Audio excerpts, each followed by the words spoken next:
which means he gets the mulligan for free. Yeah, and it's not even, sometimes it's even good. His nut draw, this is my favorite part, his nut draws involve serum powdering the first 7 because then he can pull from Eternity out of the serum powdered cards. Yep. So he actually wants to serum powder his first hand, all things equal. I do wonder if Christopher OBryant knows what he's playing against this round. He's 8-1 with Tron. He's obviously off to a fantastic start. Playing against Joe Lossett, playing Goryo's Vengeance, who is 7-2. Looks like Joe's going to go back to the drawing board here yet again.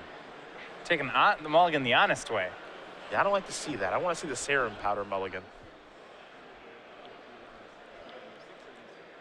So we're going to take a look at serum powder here.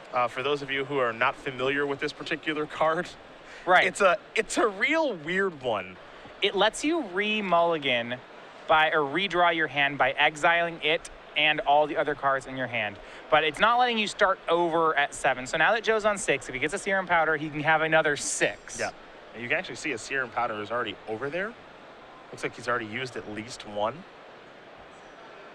There's already 6 cards, so he honestly mulliganed to 6. Now he's serum powdering from 6 to 6. I believe he's serum powdering from 6 to 6. Might be looking at 5 cards. I mean, we'll find out in a moment either way. Yeah, there's been a lot of mulliganing.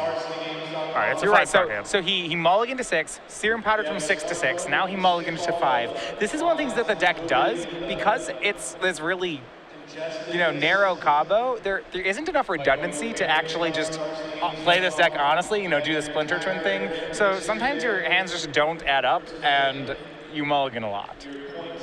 Christopher OBryant is underway with an Expedition map. It is not a Relic of Regena, as Joe can breathe a sigh of relief. Well, if Joe's hand is missing key pieces, and Chris has a turn 3 Karn, which he does have turn 3 Tron. I don't know if he has the Karn to go with it. The Karn can work. That can get the game for him. There's Nurse's power plant. Yeah. An Expedition map means that Nurse's mine will be on the way here in just a moment. So Tron will be assembled by turn 3. Yeah, and I believe what we're looking at is on turn 4, Chris can get Oblivion Stone plus the mana to activate it. Now, will that be fast enough? That really remains to be seen. There's the Urza's mine. But as far as we've seen, Izzet Charm in Joe's hand, the idea that Joe can use Izzet Charm to counter, well, he can counter turn 3 Karn with it. Yep. But those cards have very limited value against Tron. The idea that you can use soft permission on them is flimsy at best. Yeah, it's rare that cards like Mana Leak, Spell Pierce, Izzet Charm, those cards line up appropriately. It's some hard counters, or cards like Remand that really do cause some real problems. Brian's going to untap those 2 lands. I'll be playing a 3rd one here in just a moment. There's a Wormcoil Engine off the top of the deck. So when you play with these white bordered Tron lands, question, do you play all the same art? So we see the Urza's Tower we have here and the one that Chris hasn't played are different ones. Do you have one of each tower, or do you have all of the same tower? So you're asking me if I play with white bordered lands? Well, do you play with okay, so you just don't play with white bordered. No. I mean, there's some Sharpies, maybe you can fix that. Like, if you're going to play Tron, Matthias, you have to shell out for the appropriate lands. So do you have the Russian foiled Corset ones? I don't actually have those anymore. I used to have them many years ago. Okay. And they're worth a lot of money, so I still wish I had them. I do have Black Bordered Antiquities one. I own... Okay, so you have the Antiquities art. So do we do the same? Are they all the same towers? They're all the same. Okay. They're all the same. You don't have one of each of the towers? No, they're all the same. There's 3 different towers or 4 different towers? I think there are 3 different ones. If there was 4, would you do that? I want all the same ones. See, I do have one of each. That means you have to double up on one of the arts, which that looks pretty bad. I'd rather not play. If I had to double up on the arts or play white bordered lands, yeah, so I'd rather not play. Urza built many towers back in the Age of Antiquities. That second one is the one that I have. I have the... there are 4. There are 4 of each. So you can have one of each. That sounds great. No, not for me. Not for me. Here's a... Oh, my. Eerie Procession. So searching for... It is... Right. For those of you who have not played Kamigawa Limited, this card was pretty reasonable because it would find your Glacial Ray.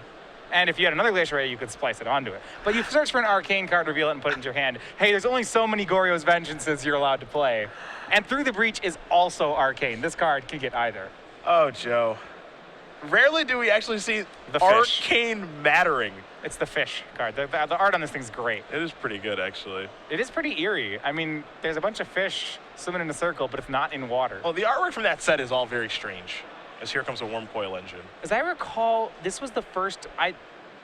Kamigawa, to me, at least as a player, ushered in like this revolution of just great art in Magic. It was the first time I remember thinking about it and saying, wow, this art is just... It was the first time where I started noticing that the art had just gotten great. Ancient Stirrings here from OBryant will net a Chromatic Sphere. Other cards will go to the bottom. Didn't find anything like a Karn or another Worm Coil Engine there. So he's just kind of playing this very honest game as there's a sphere. He'll crack that for either a green or a red. Likely a green mana. He'll draw a card. It's a copy versus mine. It's got a lot of mana. Yep. Here comes Oblivion Stone in just a moment. He just has to pass the turn So back. the fact that he started the turn with the O-Stone in hand, he could have left up the mana. He could have played 8th land and played O-Stone and left up the mana to crack it, which, considering Joe had just got Goryo's Vengeance in hand, it seems like that might have been something he'd want to do.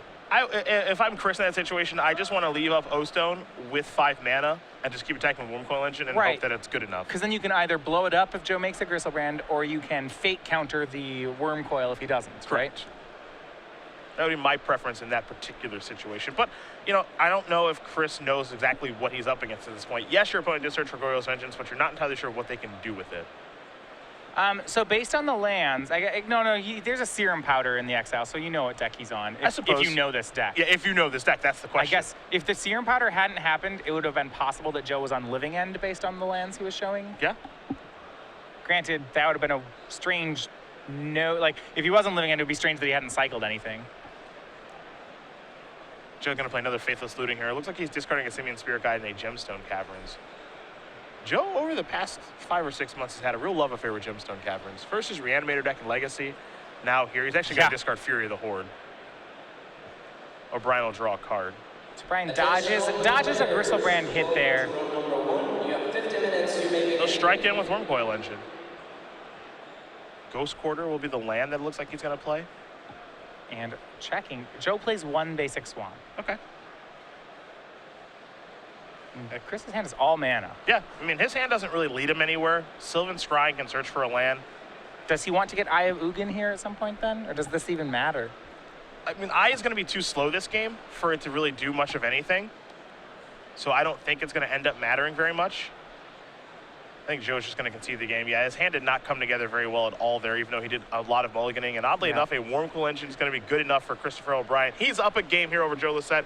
Green Red Tron up a game over Goryo's Vengeance. Talked about how the reason why this combo deck that's so fast as Goryo's Vengeance is still, permissible and modern. And I think that game shows it off, is that Joe took he took 3 mulligans. And then he looted twice. He went 7-6, 6-6, 6-5. Yep. So he got to see 4 opening hands. He then got to loot twice, and the grand net result of it was he did nothing. Yeah. So there's some risk here. Oh, it doesn't always come together. All right, let's take a look at Joe's sideboard since he's going to be on the play here. As you mentioned, he can't sideboard into another deck. He just has to try to make this particular one better. All right, so I'll go through the cards. Gemstone Mine, he has an extra land. 4 Silence. That's not going to be good against Tron. 2 Leyline of Sanctity. I don't think that card's particularly good either. A Back to Nature, a Pyroclasm, 3 Torpor Orb, 3 Thoughtseize. It's possible he boards actual nothing. That said, he has 2 Leyline of Sanctity already in his main deck, which is also, which is also pretty bad, and I'll go to this I'll get back to that in a second. He could use Thoughtseize on the play to try to get a Relic of Progenitus. It's pretty well known that Green Red Tron plays Relic. Now, there have been times in the metagame that Green Red Tron players play Slaughter games out of their sideboard. Yep. That is not always a thing, but if Joe says, the card is lights out against Joe, so he might go for keep some number of Leyline of Sanctity anyway. But other than that, I think he's sideboarding 0 to 3 cards. On Chris's side, he's got 4 Rending Volleys. That's for the twin matchup, of course. A Spellskite, Torpor Orb, 3 copies of Nature's Claim, a Pyroclasm, 3 Feed the Clans, another copy of Worm Coil Engine to go along with the 3 in the main deck, and a Sundering Titan. Not a lot to actually be done here. I would be okay with another copy of Sundering Titan, but Joe's deck isn't super reliant on those sort of lands. I think we're looking at a 0-card sideboard on Chris's side as well. I wouldn't be surprised. I know that he took a look, and I think Joe's doing the same, but there's not a lot for either player to do here, honestly. I mean, we're at 2 ships passing in the night. Yeah. I'm going to try to combo you better than you can combo me stage of things. So going back to the Slaughter Games sideboards, now one of the reasons that we sometimes see that in Tron, correct me if I'm wrong here, because I know that you play a lot of Tron, has to do with how popular a deck like Scapeshift is in the metagame. Scapeshift is a tough matchup for Tron, but Slaughter Games is beautiful against the deck. Yeah, it's a way for you to kind of fix your combo matchups, and with the appropriate draw you can cast Slaughter Games on 3. It involves 2 chromatic cards, Chromatic Sphere, Chromatic Star, and Tron on turn 3. You could also play a Llanowar Waste in the main deck for one of your lands. You can search up, and then that gives you a green and black land, and then Grove of the Burn Willows gives you a green and red land. That allows you to cast Slaughter Games too. So it's actually not incredibly difficult to cast, even though you're basically playing a colorless deck because of the chromatic effects. That said, in certain metagames, Slaughter Games can be really good. Your Scapeshift matchup is still pretty bad, even with it. but you could do it. You could do it. No one plays Scapeshift anymore, I don't think. I'm glad that they don't. Yeah.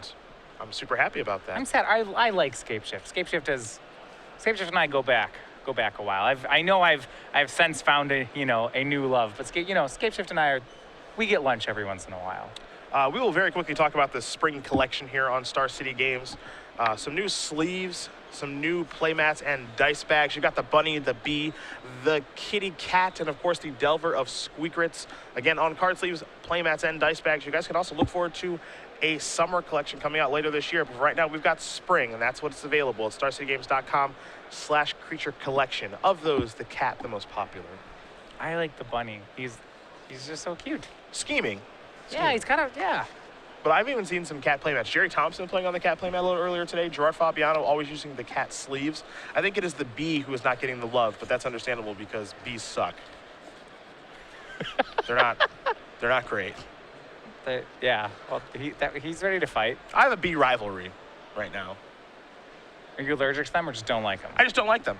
All right. I don't like them. They don't like me. I don't like them. That's fine. Nothing personal. I also got, as I mentioned a couple broadcasts ago, stung in the face by one when I was sleeping. Wow. Yeah. That's aggressive. I agree. There was no need for that. I was just sleeping. Right. He wasn't in danger.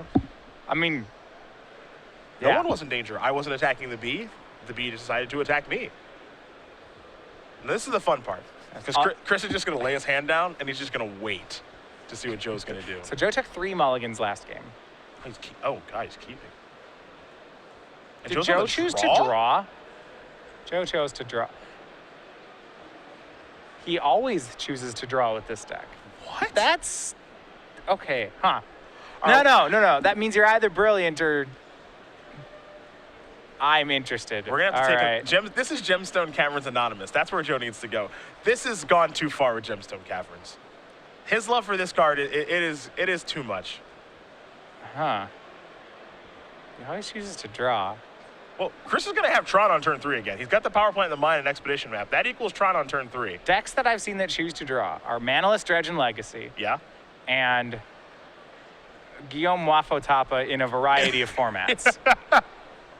In a bunch of control mirrors. No, I've actually seen that in the dark in Extended. He has chosen in a feature match at 7-0 at a Grand Prix just chose to draw. Well, that's just awesome. Just because he was playing control. Just +1 card. Game plan already underway. I approve of that.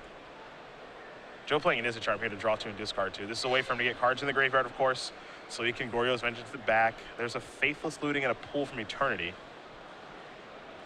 Let's see what's next here for Joe. Drew a copy of Through the Breach. He has a Gristlebrand in hand, so he's almost there. So, Bristleman in hand. 2 Through the Breaches, it looks like. 1 more red card. So he needs 5 mana for Through the Breach, so he's Faceless Looting here. I'll get flashed back. 1 and 2. Can we find a Goryo's Vengeance somewhere?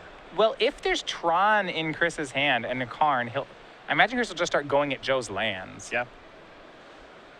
Tron can be mean that way. Joe going to discard 2 cards. Looks like Gristlebrand and Serum Powder are the cards he might discard. He did pick up a copy of Goryo's Vengeance. All right, so even if Karn takes out a land, that'll be no help. Yep. If Joe decides to discard that Gristlebrand, because again, he does have 2 copies of Through the Breach in hand. So the danger, he's going to go for that, which makes sense. What I like at this deck is that he actually, because of Through the Breach, casts Serum Powder as a mana rock sometimes. Yep. I actually like that part of the deck too. Yeah, Serum Powder does other things than It slices, it dices.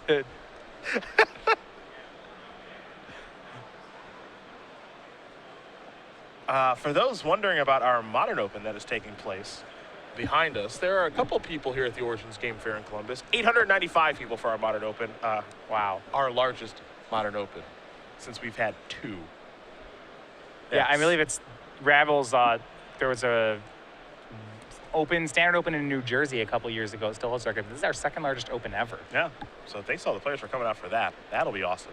Gosh, turn 3 Tron just every game. And So lucky.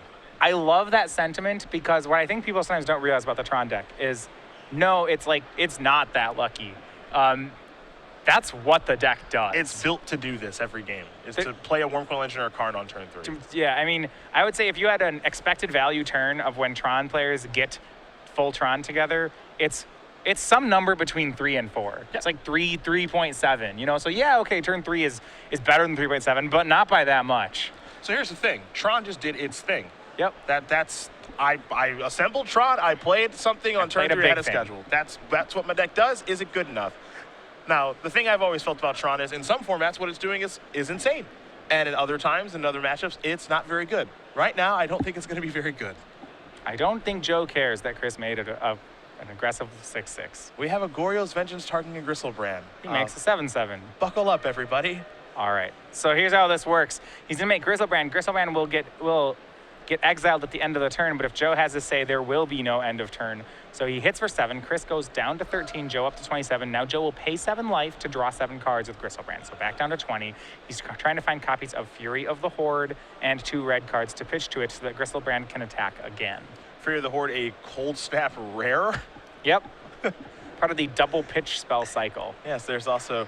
Okay, let's see if you know them all. I can't remember. Okay, so we have red, Fury of the Horde. We have Commandeer in blue. That Correct. takes over a spell. Correct. We have Soul Spike in black. That Correct. steals 4 life. Correct. We have the Cold Snap pre-release card of Allosaurus Rider in green. Very nice. That was the one I didn't think you were going to be able to get. Here's Fury of the Horde #1. You forgot. There's only one left. It's color. The white one. It's the white one. That's the Wrath of God. It's Sunscour. Man, you actually... Look at you. Oh, Chris Bam. doesn't want to play anymore. All right. Gristlebrand swinging many times. And we're on to game 3. So, Joe Lossett's going to tie things up here over Chris OBryant. Goryo's Vengeance, Green Red Tron. They're going to play a third game.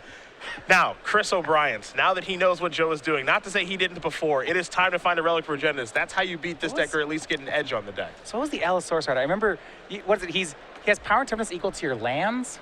I believe, yeah, that's what Allosaurus Rider does. Lands, I think it's your land. The problem is, like, I don't want to cheat that into play. That's not, oh, your land's +1. Excuse me, he's better than that. Like, okay, so I make him on turn 1. Haha, I get a 2/2. That's not even. I don't get it. It's but it was the pre-release card. And though. it's an elf. Yeah. Creature types matter. I remember I have one of those. I know that because I have a binder of all the pre-releases I've been to, and I know one of him's in it. Look at that old Allosaurus Rider. Cold Snap, if you haven't got to dive through that, it is really something. We'll talk about Joe Lossett really quickly.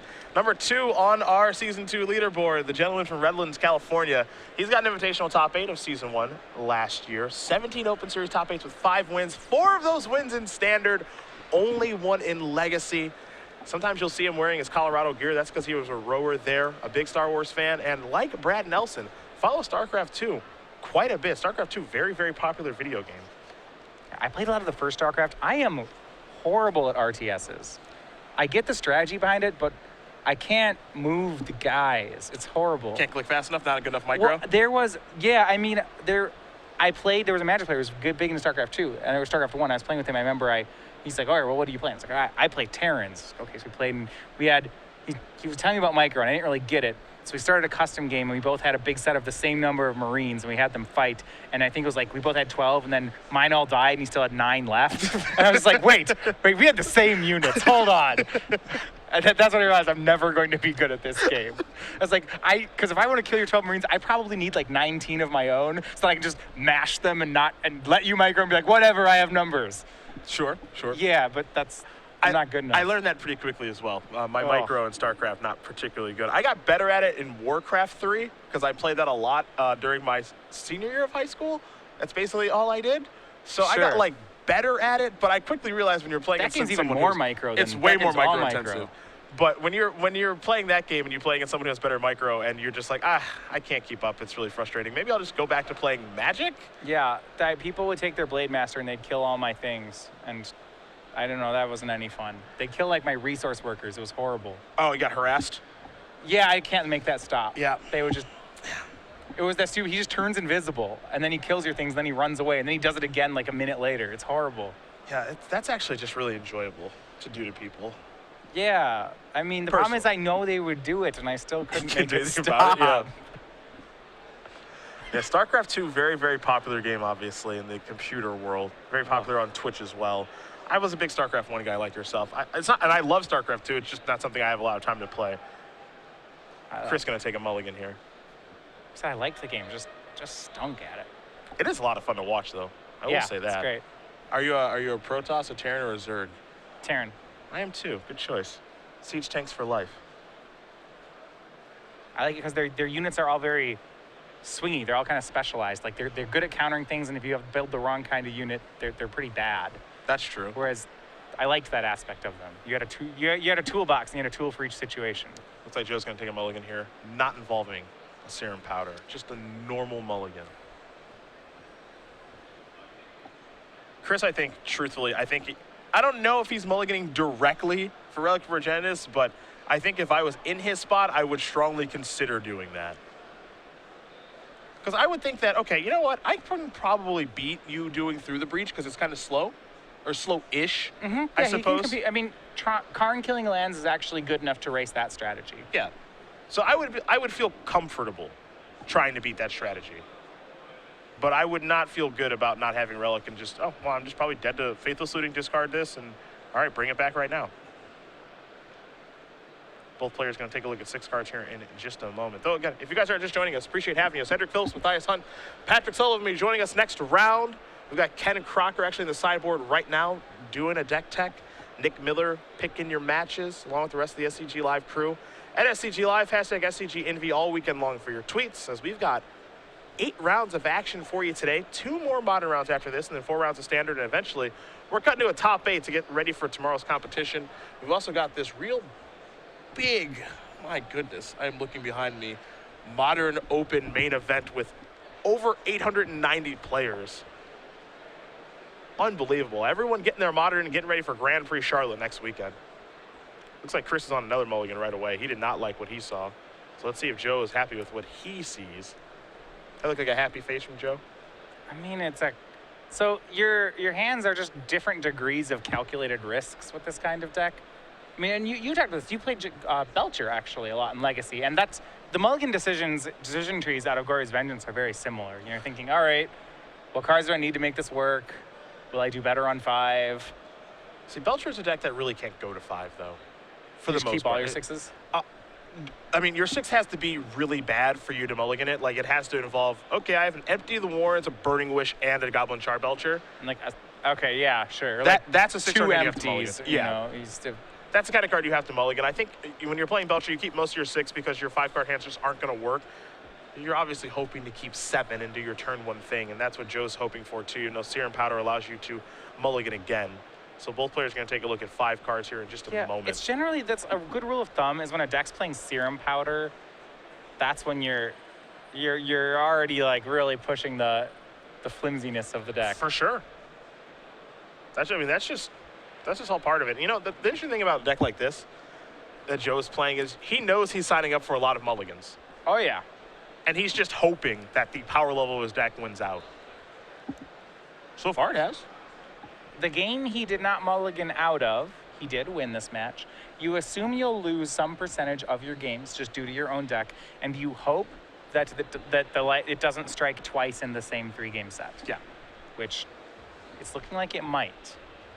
You know, game 1, he really did nothing. Yep.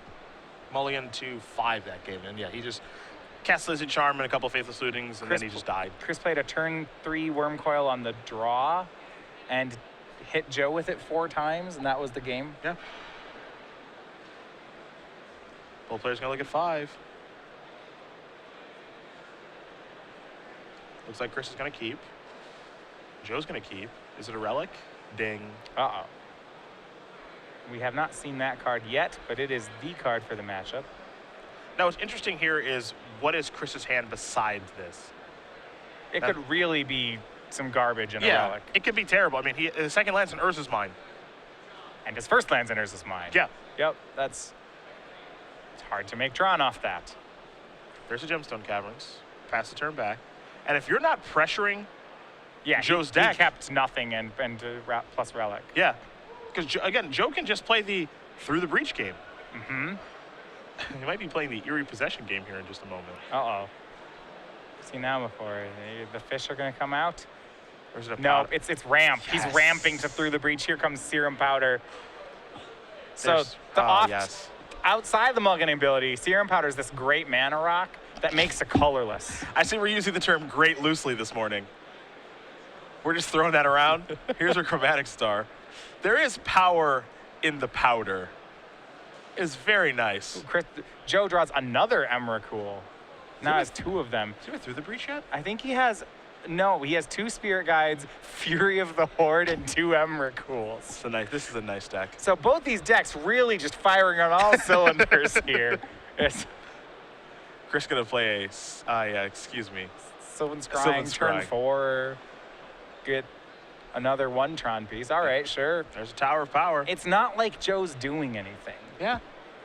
The question there, and we don't have a great look at Chris's hand, is if he's supposed to search for a card like Rover the Burn Willows here to be able to keep searching, or if he's just supposed to search for a tower and just cross his fingers that he draws, another chromatic effect, or just peels the other Tron piece to put something into play. See, Joe had some option of casting Simian Spirit Guides for attacking. Didn't do it. Go beatdowns. I mean, I don't think that will ever work against Tron, which is why he doesn't do it. There's a Forest. Forest isn't bad because it lets him cast another Scrying. Scrying will find the power plant, which will give him Tron. So on turn 6, he'll assemble Tron. Very impressive. I think what's nice here, too, is Chris was smart enough to move away from the Relic strategy there of, just cashing it in and saying, okay, well, you're not on that this game, so time to move on. We'll see if he's right about that.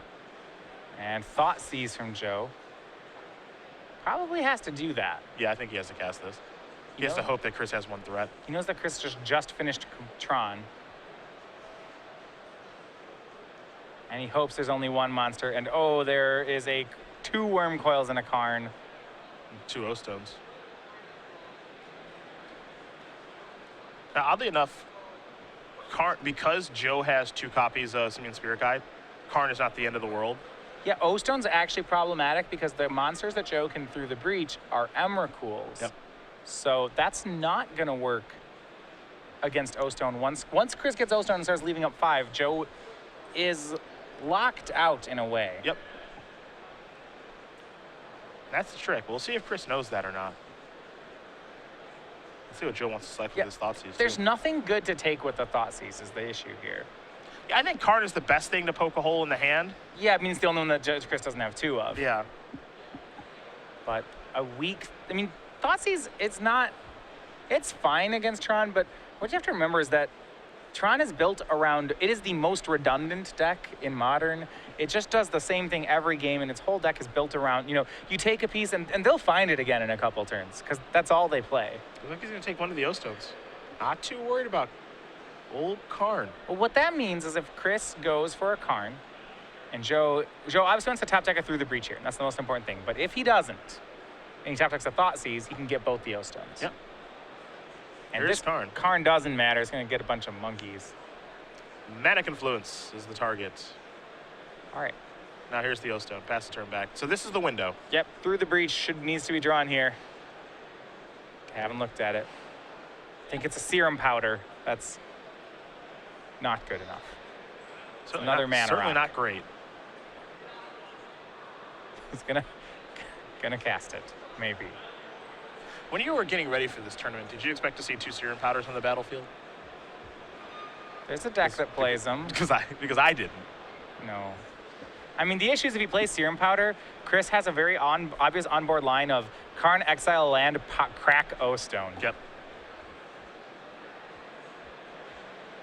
That's very obvious. It's very straightforward, and we'll see if that's what he wants to do. Yeah, it is really good. Draws a star. It's tempting to leave Joe with a 1 counter gemstone. Oh, he takes the mine. Okay, I'll leave him with the colorless cavern. Sure. Okay. There's a Worm Coil Engine. Yeah, this 2 Worm Coils. I want to blow up the mana. I do He's too. leaving him on all colorless. Yep. Okay, that's good. But I mean, if Joe crossed through the breach, he's still good here because he has 2 Spirit Guides. Yeah, he can still actually cast the card. He gave Joe an extra turn. I don't think Joe converted. If you blow up all his lands, it's very hard for him to play Magic. You're not wrong. This should be good. Yep, there's the hand. Three Emrakul's Evercool's full of Spirit Guides. All right. What is that? Does that beat anything? Wrong game. There's a Through the Breach, and they may have been the top card of his deck. Either way, Christopher O'Brien's going to win this match over Joe Lossett 2-1. Green Red Tron's going to sneak by Goryo's Vengeance. O'Brien is up to 9-1, while Lossett will move down to 7-3. That combo deck is pretty flimsy. Yeah, I mean, Joe had 2 non-func. You know, I said he has to hope that those hands don't strike twice in a match. They did, and as a result, Joe lost a good matchup. It's going to happen. It's unfortunate. He'll have to battle back. 2 more rounds of Modern. 2 more rounds of Modern left to go here for Joe Lossett. It looks like X3 is probably going to be good to go for top 8 this weekend, so we'll see if Joe can keep it going.